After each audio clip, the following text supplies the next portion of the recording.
me. Thanks a lot, Natalia. I suppose you can all see my slides, right? Yes. Yes. Okay, great. So, well, today we are going to our fourth edition of this Philanthropy for Climate webinar series, and we are going to touch upon specifically the Pillar 4, endowments and assets. So what is our agenda today? Just to recap, we have this short welcoming and introduction that I'm going to lead. Then we're going to have WRI's journey, their testimony on what they have been doing in terms of decarbonizing their endowments, a short session of Q&A in the plenary. Then we're going to move on to peer learning exchange. That moment for those who have already participated are familiar with this moment of exchange of what each of you have done or haven't done, what are the difficulties. And we are going to have a pretty open discussion about specifically this pillar and anything else that you'll find that it's useful to advance in this regard.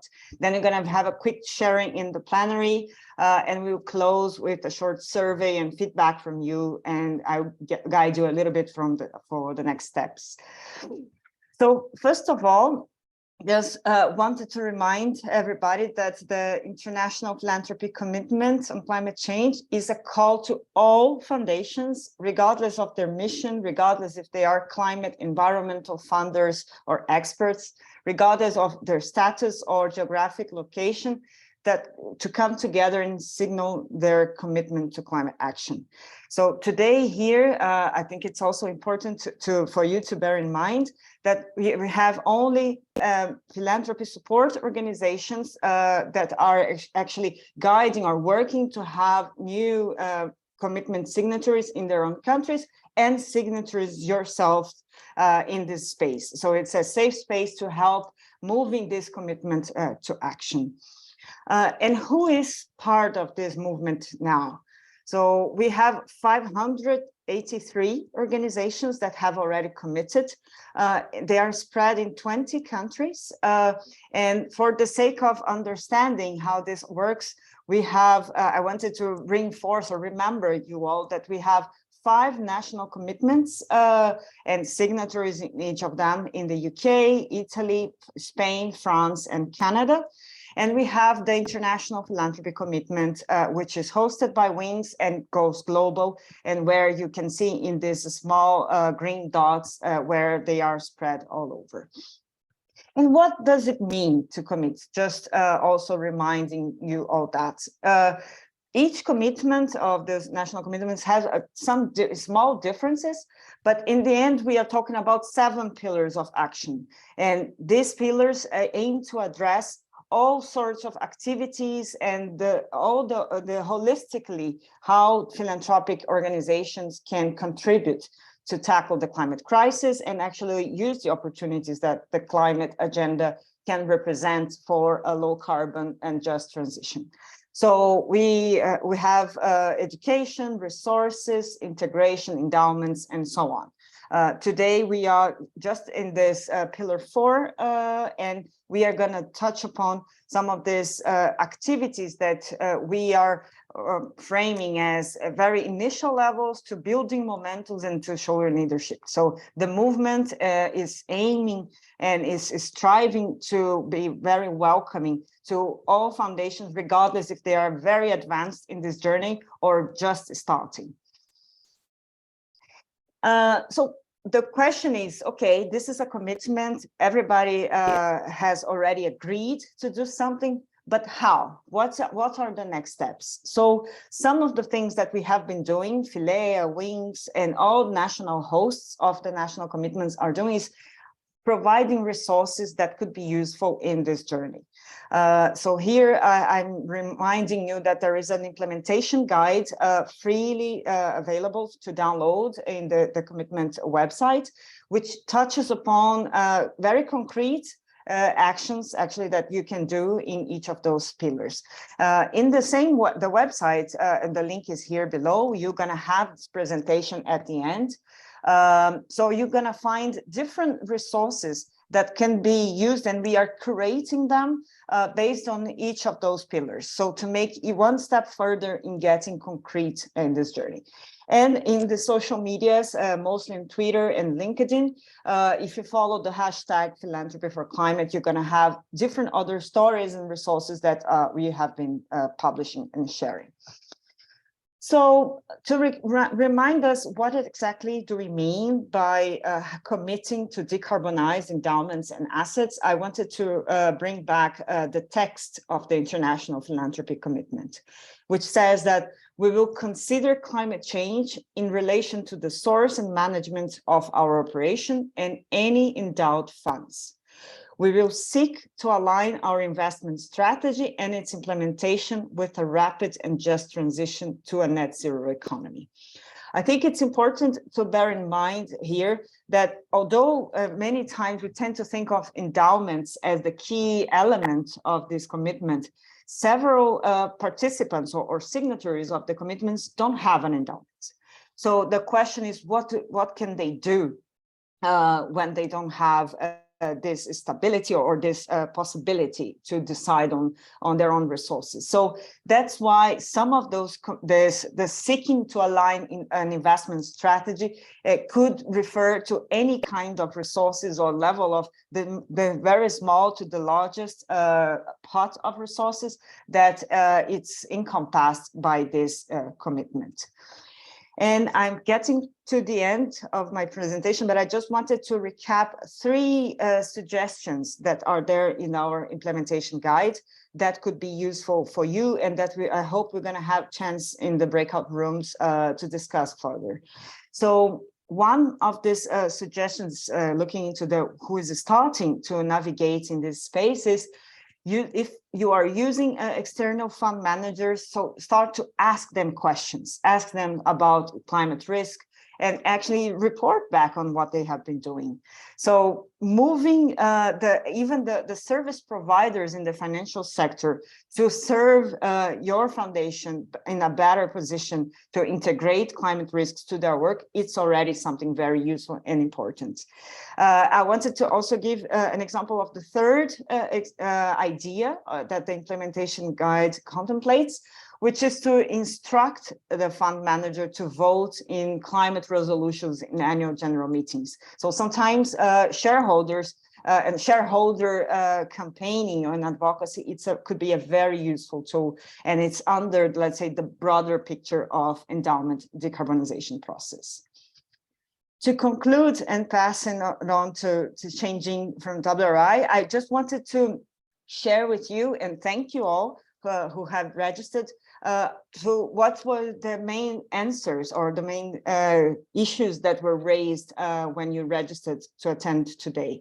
I think we tried to classify them more or less into 3 main elements, but I think things that stood out for us were, for instance, how to convince the board of trustees to divest, which is a common challenge for many foundations that we have been hearing as we move along the implementation journey. How to look holistically on the full impact assessment and alignment, and how to measure this impact. So again, this will be shared with you, and I think this is going to be there as well to be used in our breakout groups to go deeper. Maybe some of you are facing similar challenges, and this learning from each other could help navigating this space. I'll stop here and pass it on to Changing, so who will guide us in the next part of the meeting. Thank you.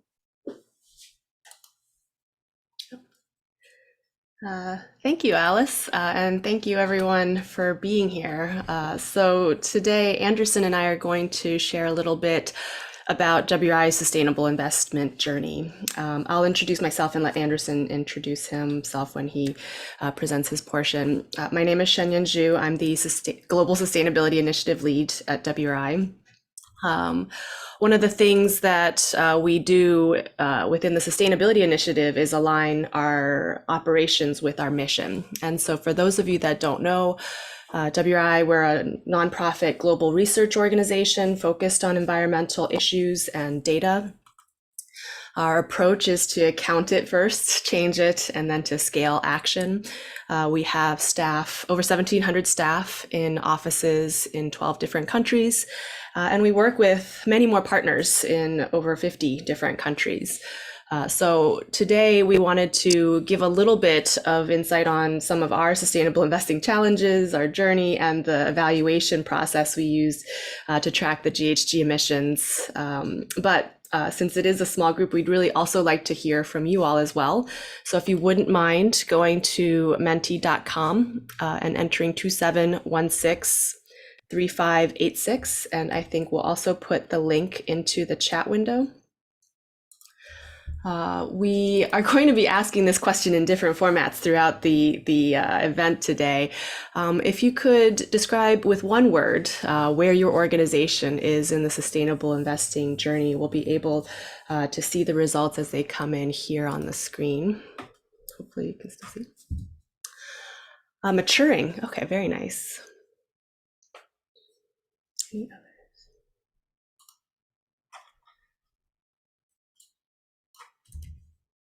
And again, if anyone needs help, let us know. The link is in the chat window, or you can alternately just go directly to menti.com and enter 27163586. Learning, exploring, measuring.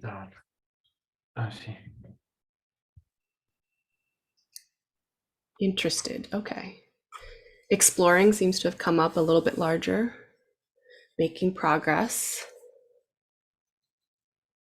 Great.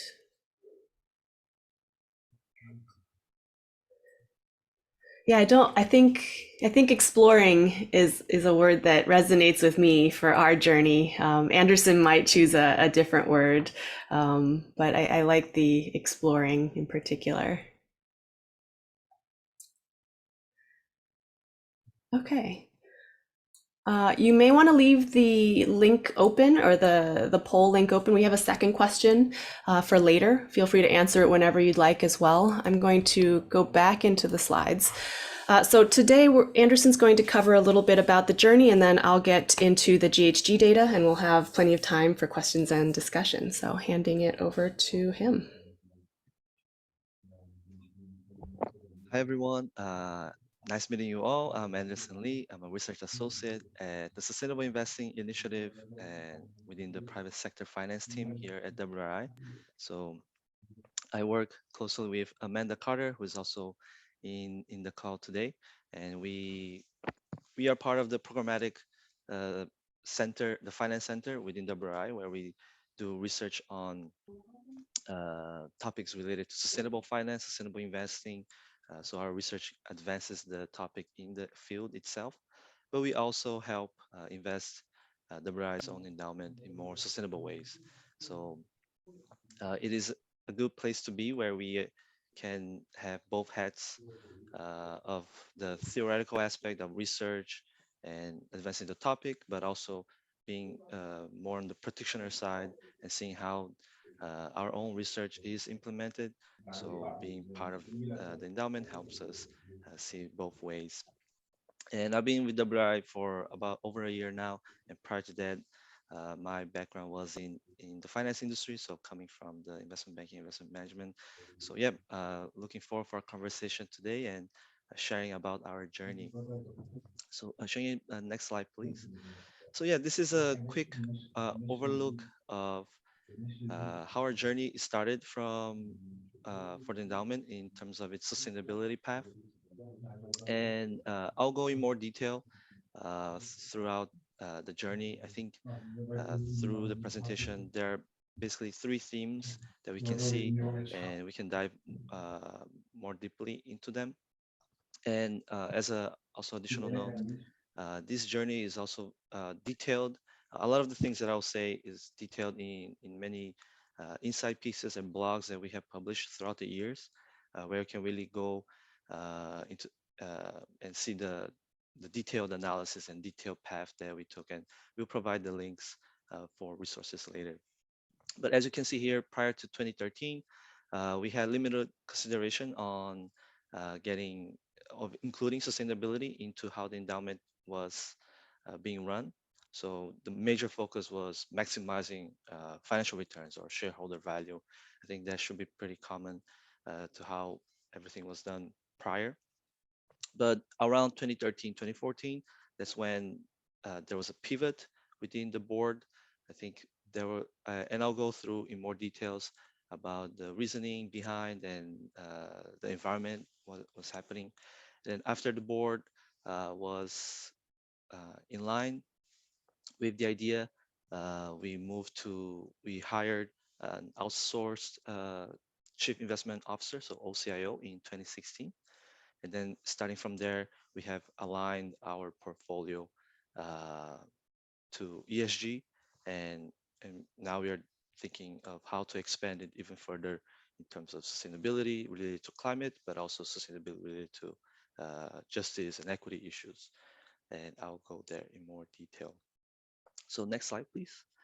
So yeah, so these are the three themes that you can get from that all throughout our journey. So the first theme is what was the internal alignment? What are the key stakeholders and what are the key policies that are necessary for that internal alignment? Second theme is portfolio alignment in terms of how can we align towards ESG and also decarbonization. And then thirdly, what are the challenges that we face, but we are facing currently and will likely face ahead. So yeah, next slide, please. And we'll start with internal alignment, where we look at key stakeholders and key policies. Next slide. So yeah, I think probably everyone here is familiar. So these are the major key stakeholder is the board of directors. So throughout our journey, what happened is around 2013, 14, the board decided to align the endowment closer to WRI's own mission of its existence in creating a more sustainable world, better use of natural resources. And so there was the desire for closer alignment with the core mission of the institution, but also there was a desire to show the business case for sustainability. So using our own endowment as a case study that would encourage other similar endowments or even endowments that are of different scale, larger as well, to see the case that sustainability, investing in sustainably, either works or it is not the end of the world as it was being depicted in 2013-14.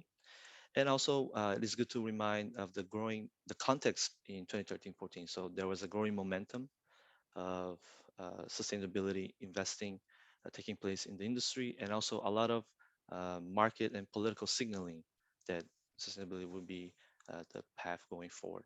So uh, one key aspect that really helped move the process forward was creating a smaller committee. I think our board is pretty big, pretty sizable. So I think at the first time it was a little bit chaotic, a lot of different opinions, but having a more cohesive, smaller team where they really dig into the topic, do a lot of interviews, do their own education, really led the way towards the final recommendation of yes, we should pivot the way that our endowment is being run and focus on sustainability. So one of the other key moments in the internal alignment was hiring the OCIO, and that helped uh, streamline the process and separate the strategic aspect where the board is taking care of, and the OCIO is doing the actionable investment decisions. And from our research, endowments of sizes similar to ours, and ours is around 45, $50 million. The OCIO model is one of the best ones that you can balance between um, efficiency, but also cost. And key policies that helped through the alignment as well is the investment policy statement, where that's where we set the policy to prioritize ESG issues. And more recently, we created a climate change investment statement where we are planning to align WRI's portfolio towards the Paris Agreement goals. So um, most notably become net zero emissions by 2050. So these are the two documents that kind of set the investment policy, are set the goals and the North Stars for the overall decision of the endowment. So next slide, please. So having the internal alignment, then we move to portfolio alignment, and I'm going to go through what is the three-pronged approach that we have in terms of getting the financial returns that we need, but also getting the sustainable alignment that we desire. And I'm gonna talk through the three major methods: ESG integration, and talk about engagement and fossil fuel exposure. Next, please. Yeah, so this is the three-pronged approach that we and the OCIO have come up with. So basically, these are the three levers in terms of portfolio allocation that we see in a way to meet our financial returns, but also um, have a decarbonized portfolio and push for more sustainable investing. So first is reducing exposure to ESG risks. This is mostly through our passive investments. So focusing and allocating to passive funds where they track a benchmark, where there is ESG integration and exposure to ESG risk is reduced. The second aspect is focusing on active management, active investing, and we are allocating to active managers that have shown a good progress, but also good potential of integrating ESG into their investment decisions. And then thirdly, this is a new frontier that we have been experimenting since our pivot, is to invest on private markets, on private equity, impact-oriented funds.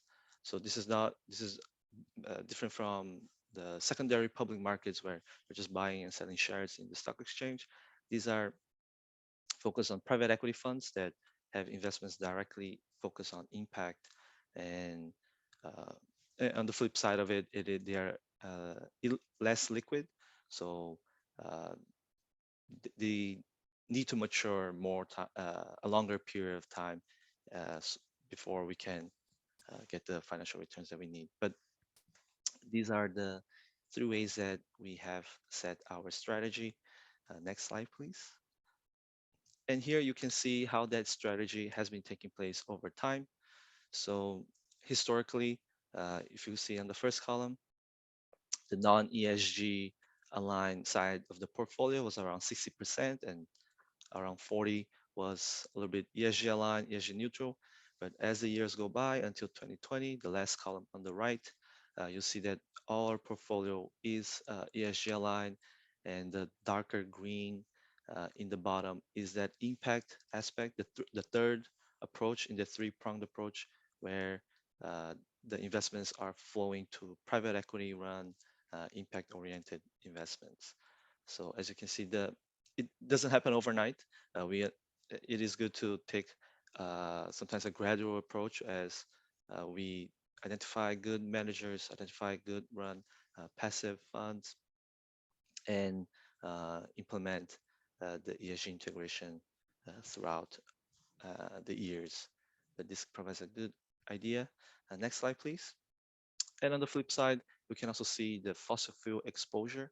So what happened uh, of our exposure to fossil fuels throughout that integration. So as the years go by, exposure to thermal coal, oil and gas also gets reduced. And that ties to what Shengyan will talk about later in the presentation in terms of our greenhouse gas emissions, our finance emissions, and how that all plays into the exposure of emissions that our portfolio has and the methodologies of calculating them. Next slide. Yeah, so one aspect of the previous slide was, as we are reducing on fossil fuel exposure, you can see in a way of us divesting from funds that have exposure to fossil fuels. And that is one way of using our endowment for greater impact in the world. But another lever that is available for our endowment is to uh, work on engaging with portfolio companies from our endowment. So we joined the investor coalition Climate Action 100 Plus. It is a coalition composed of hundreds of investors and asset managers.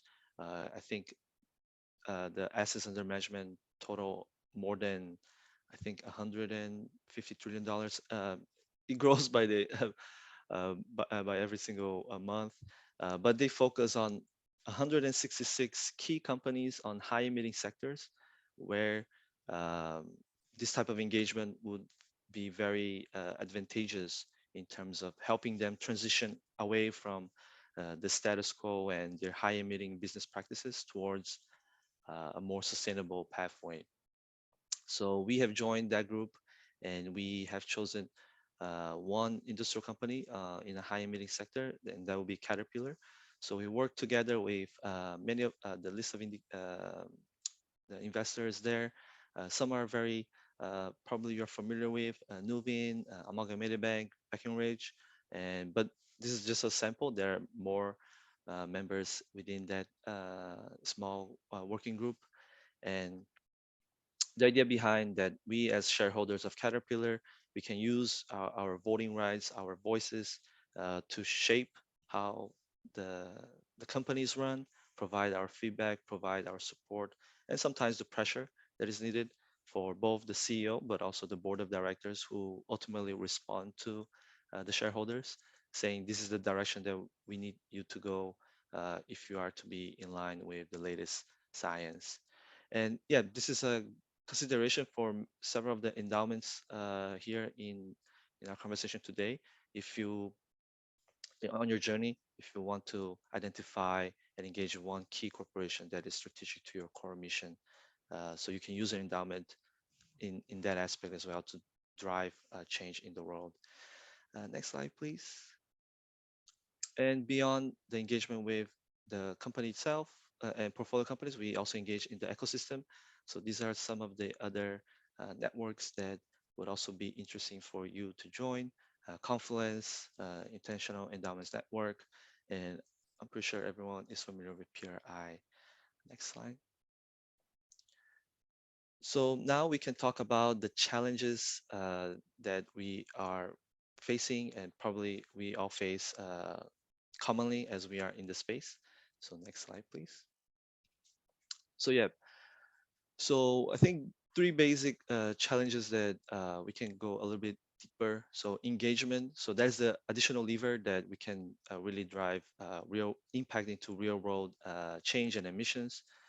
So uh, as Alice was mentioning before, I think some endowments were having issues of the board getting on board of divesting or decarbonizing. So there is one. This is one available alternative to move forward, even if the board is unwilling or unable to decarbonize. So uh, you could use the lever of engagement, saying, okay, if decarbonization is out of the table, you can at least engage with some of the portfolio companies, join the Climate Action 100, and use the shares of oil companies or gas companies that you still have, and be part of that group and force the shape and pressure the companies to change. So it can be a little bit resource intensive. So um, there is additional work that you need to do, but from our experience, it is a great way to join forces, leverage the work that other financial institutions that are very active in the engagement aspect. You can join them, learn from them, and leverage from their work and experience. So that is one way to drive decarbonization beyond divesting your portfolio. The second aspect are the returns. So I think there is a common idea that sustainable investing should have a higher standard. So we should outperform the other methods uh, uh, considerably to show that sustainable investing is not only makes moral sense, I guess, but also a business sense. But should it even have a higher standard, or should we use also on the same standard that other financial investments strategies have as its in terms of its risk-adjusted returns? What is the time horizon? I think from the current environment, definitely the short time horizon has affected investment returns, but should we also take a long-term horizon as our other investment strategies? So for endowments and foundations that are struggling with the return aspect, I think Nakubo is a survey that is done for endowments and foundations and their investment returns. That could be a useful resource to benchmark yourself against your peers. And finally, on impact. So we talked a lot about ESG. Are there other alternatives to be more intentional and targeted impact beyond what is available of ESG strategies in public markets? So on publicly traded passive funds or active funds. So that's where we can integrate more the just transition component, the DEI component into having impact-oriented investments. So, but at the flip side of it, like I mentioned previously, there are drawbacks or limitations of the private equity, private market investments that are tailored to impact. The major one being the lower liquidity, and in terms of your endowment, if you need access to the money in a short time amount of time, there might be a challenge. So yeah, so these are some of the challenges we have identified, but definitely there are more. But I think throughout the breakout rooms, there will be more opportunities for us to share our own journeys, and there'll be definitely a lot more to learn from your experience as well. So I'll stop it here and pass it over to Shane. Thanks, Anderson. I think if everyone wants to keep putting in their questions into chat, we'll have a full Q&A and discussion in a few moments. I'm going to just very quickly go through our recent progress in then evaluating the GHG emissions impact of our journey so far. Just a little bit of context. WRI is a co-author, and we do use GHG protocol for our GHG inventory. For our operations, there are a number of different scopes and activities within what we measure. Investments is one of 15 different activities considered under Scope 3 indirect emissions. And most organizations will start with Scope 1 and 2 emissions measurement and build upon Scope 3 measurement over time. So that is what WRI has done, and this is just to give a little bit of context to the wider GHG emissions footprint where investments sits. And so this shows you data that we have accessible and downloadable on our website from 2010 to 2021. And we've been measuring everything from Scope 1 direct emissions and Scope 2 purchased electricity to a number of different Scope 3 categories. And historically, we had found that our contracted services, our goods, and our subgrants to partners were the most material or largest portion of our inventory. In 2020, though, we decided to undertake a project to begin including investment emissions into our footprint. And so that is the addition in the green Scope 3 category 15. It is quite material for us. In 2019, it was the top emissions activity, nearly doubling the rest of the footprint. And then you can see it goes down a little bit in 2020. And so I will go into that a little bit more. For the investments emissions, one of the reasons why we included this is, as Anderson alluded to, WRI has committed to achieving 2030 science-based targets, and these targets align with a 1.5 degree warming limit, which means ultimately we need to get a 46% absolute emissions reduction in our entire footprint. And we cannot achieve that without addressing some of our largest emitting activities, and category 15 is one of these. Our boundary for this measurement includes our long-term pool of endowment. There are some other investments we have that we have not yet incorporated, such as any operational bank accounts, our operating reserve, which is relatively small compared to the rest of the endowment, and then retirement accounts. I think someone did have a question about pension funds in the chat that we can get to at the discussion. And so on the left, you can see in the chart the 2019 data. On the left axis are emissions. On the right axis in the red are the value data points for our endowment. One of the interesting things that we saw in 2019 to 2020 is 35% emissions drop, absolute emissions drop, while we did see the portfolio increase relatively. And I'll get into that a little bit more. So we analyzed this a little bit more, and this is again after the fact and kind of confirming some of the ESG decisions that we had been making on the journey.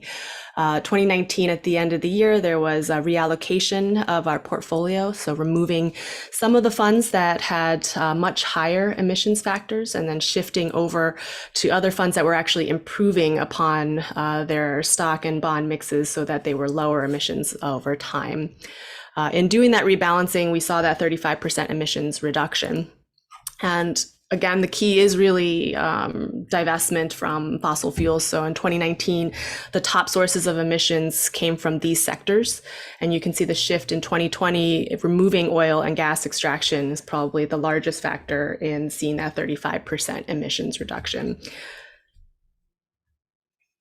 To get here, the data and the calculations, again, basing it off the GHG protocol, there's two general pathways for calculating emissions. In the darker green or the filled green boxes, that is the data that asset owners have easy access to, their own investor holdings. In one of the more precise methods, ideally you would be able to get a company's reported emissions and then take an allocation of their total reported emissions based on the ratio of your investor holdings over their total market cap.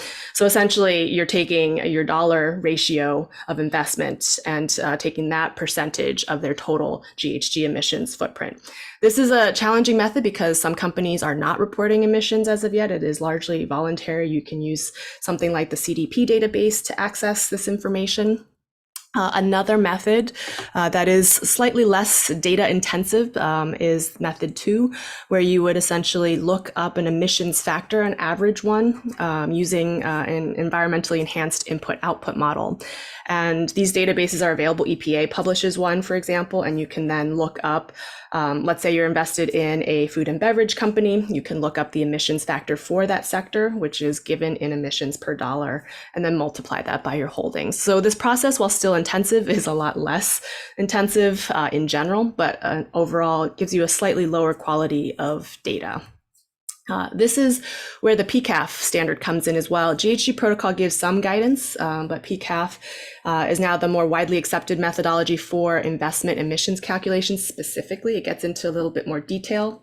It also breaks it out into 6 different asset classes, as well as assessing data quality over time. So for example, with the WRI model, we have about 80% of our total portfolio tracked. There is the 20% private equity that has not been adequately tracked yet either. And then within that 80%, there is a mix of method 1 and method 2. So it's a little bit of a hybrid. What data we can get for different companies and different funds we'll use, but then those that we don't have data for, we use method 2.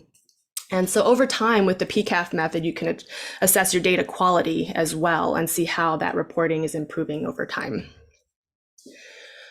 This does take a little bit of time and effort, just like all things related to sustainable investing.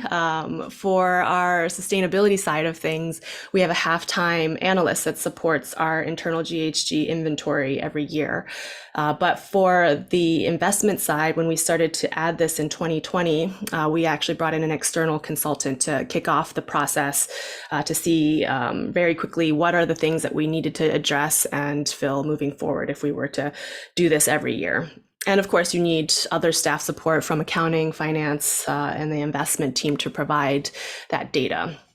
You may also want to consider review processes. We do internal reviews, but if you are publishing your data openly and transparently, it does offer another layer of credibility to do a third-party validation of your GHG inventory.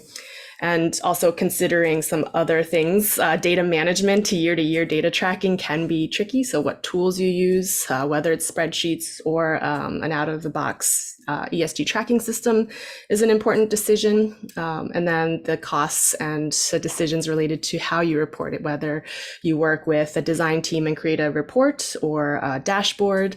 And then that further then leads to discussions on reporting to other agencies and companies like CDP, so your data is readily accessible for others that are doing this process as well.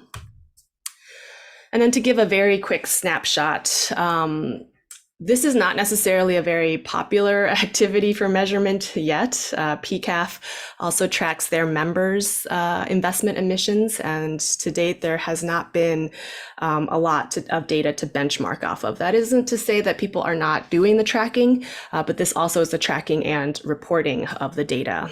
So for WRI, our average is about aligned to the PCAF reporting group average, 110 metric tons of CO2e per $1 million invested. We have now 3 data points. We just recently added 2021, and you can see that drop over time and our target commitments. It's difficult to compare. WRI is a relatively small nonprofit compared to investment banks, commercial banks, insurance companies, but these are some of the ones that have reported to PCAF at least 1 year's snapshot of emissions. And there's quite a large range of right now.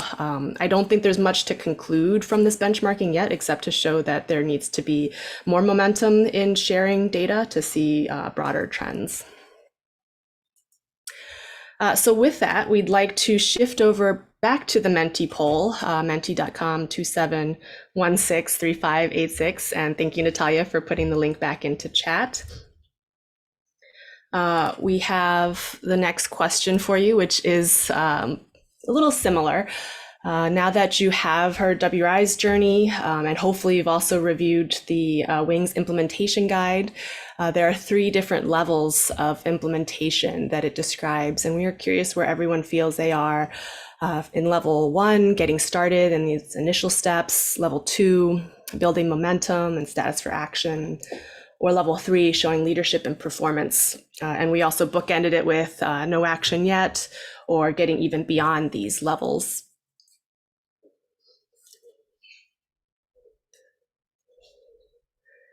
Great. So it looks like we're seeing a few in level 2 and 3, 1 in no action. I think, Anderson, you can throw in your thoughts too. I think we're somewhere between 2nd and 3rd, because there is that one, we're still kind of growing in the social DEI equity piece. I think we're really, more on 3 for the environmental side, but still exploring the other aspects of ESG. Yeah, you're nodding. That's okay. At this stage, while people are adding additional insights into this, I think we can take some questions and some initial reactions to what Anderson and I have presented.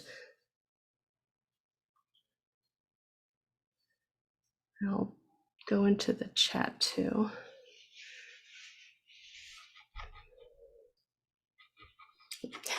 All right.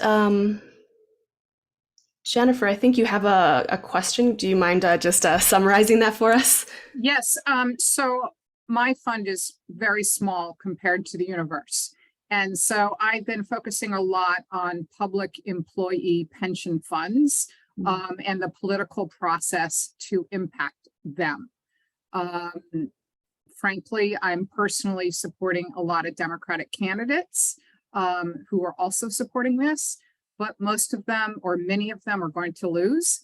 And in the United States, there is about to be a huge Republican set of investigations around ESG, because the Republicans funded by fossil fuel industry are going to make this a very big deal. And so I'm wondering what advice you would give, because what they're saying is that investing in these funds is taking money during an inflation period away from teachers and firemen's retirements, and that they need those monies during inflation. So I'm wondering how you communicate about that. And I also wanted to encourage you to send any sample sort of texts that you send to help get companies or organizations to disclose their environmental impact, and whether that's a total impact, including, you know, the costs of creating sustainable energy.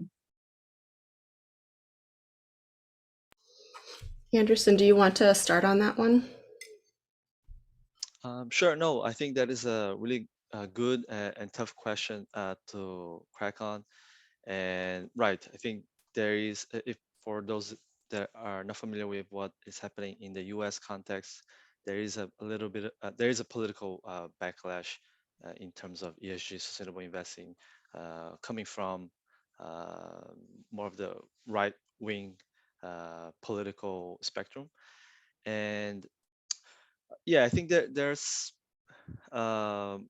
is one aspect where that can go a little bit beyond of the politics, where if you are engaging with these public pension funds, you're likely talking with the retirement account administrators, where and they are more in as investment professionals.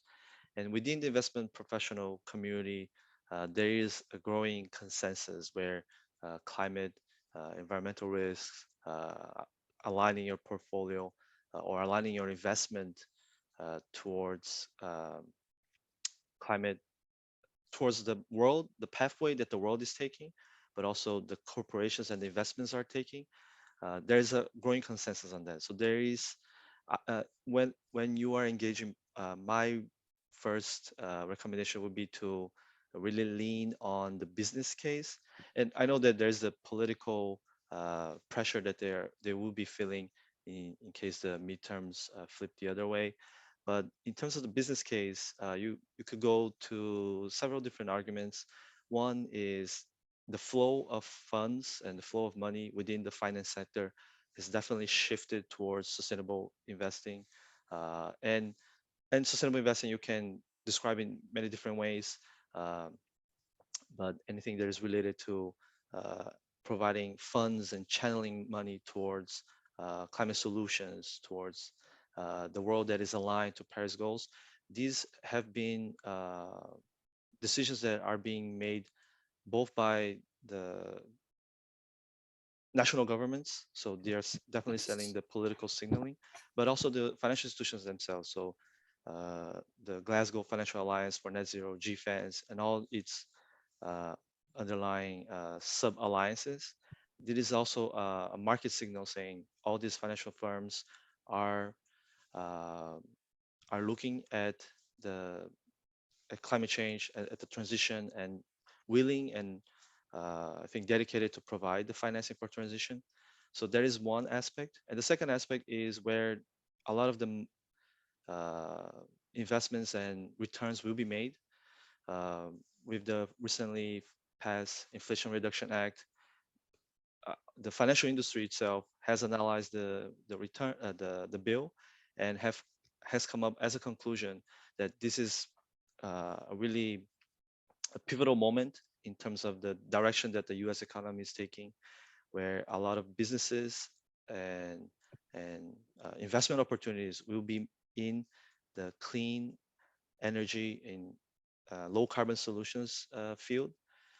So to the argument that they are making that they need to be invested on fossil fuels for the inflation aspect or reducing their cost of living, you could argue where if the investments and returns and profit will be made in the low carbon solution business, investment funds that are not present in that aspect and overweight on those industries will likely, or they run the risk of missing out those returns that is the direction of the economy is taking at a federal level.